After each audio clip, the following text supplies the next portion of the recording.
liebe Zeit, da in dem Bauch hinein zappelt ja etwas. Ja, vielleicht leben meine Geissli noch. Ja, der hätte ja sicher gerade so ganz runtergewackelt. Du, Kätterli, gang schnell grosse Schere holen. Ganz grosse, gell? Und Nadeln und Faden. Bald darauf eben ist das Kätterli wieder da gestanden. Die Geissenmutter hat dem Wolf den Bauch aufgeschnitten und kaum hat sie angefangen, hat die Schuhgeissli den Kopf rausgestreckt. Und dann nochmal eins.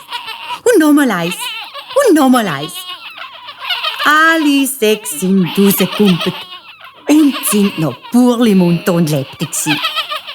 Nur haben die Frau sind die Mutter und das Kätterli fast verdruckt und sind rumgehupset und haben ganz hohe Gümpfe gemacht.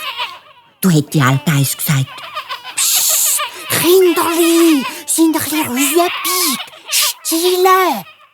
Gehen lieber schnell Stein holen am Bächli, dass wir's dem Grüssel nicht im Bauch hineinfühlen, solange er noch schläft. So, ja, so ist recht. Ein bisschen gross. Ja, so, da noch eine. Und da noch mal eine. So, und da noch ganz einen grossen.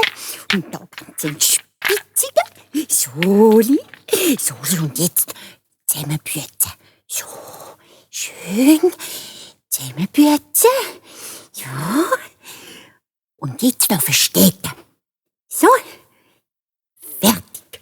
Dann sind alle ins Häuschen und haben zum Fenster rausgewechselt.